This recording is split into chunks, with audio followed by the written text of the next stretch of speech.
On February 19, 1994, a young woman was rushed into a California emergency room. She wasn't breathing right, her heart was racing, and within minutes of treating her, every medical worker in that room began collapsing one by one.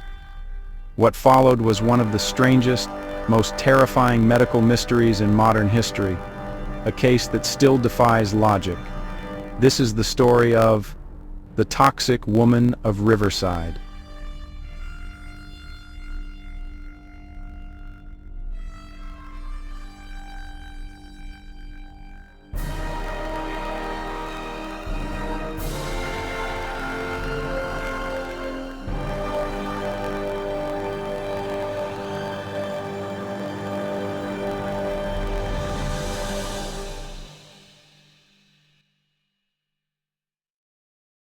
Gloria Ramirez was a 31-year-old mother from Riverside, California.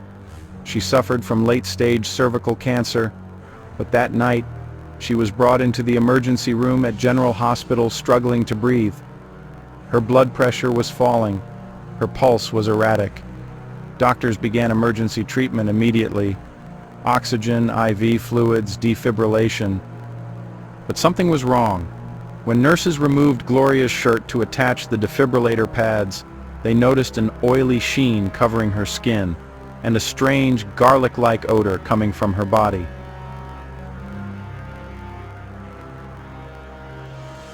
Moments later, a nurse drew Gloria's blood. Inside the syringe, she saw it shimmer and smelled something like ammonia. Then, everything went wrong. The nurse who drew Gloria's blood suddenly fainted. Another began to shake uncontrollably. A third complained of burning skin and dizziness. Within minutes, 6 medical staff collapsed, and the ER had to be evacuated. Doctors worked on Gloria in a partially empty trauma room, but despite their efforts, she was pronounced dead at 8:50 p.m.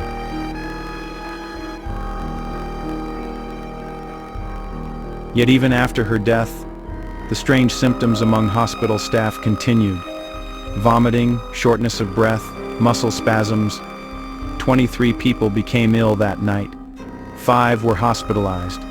The question was simple. What was happening to them? And why did it all start with Gloria Ramirez? The hospital was shut down and quarantined. Hazmat teams entered the ER wearing full protective suits. They tested for chemical leaks, toxins, nerve agents, even radiation. Nothing.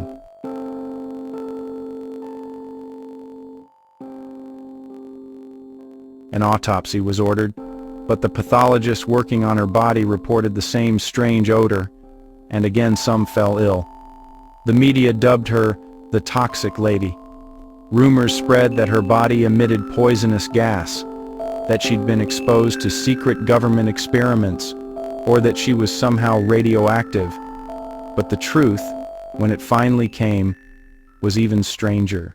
Investigators discovered something unusual in Gloria's home. Bottles of a solvent called dimethyl sulfoxide, or DMSO, a common pain reliever she used for her cancer symptoms.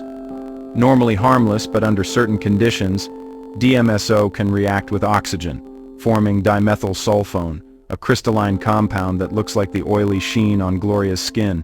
And in the oxygen-rich environment of a hospital, combined with electric shocks from defibrillation, that compound could theoretically transform again into dimethyl sulfate, a highly toxic gas. A gas that causes convulsions, nausea, and fainting. Exactly what the staff experienced. Many scientists accepted this as the most logical explanation, but not everyone agreed. Some argued the DMSO theory was impossible, that the chemical reactions described couldn't happen in a human body.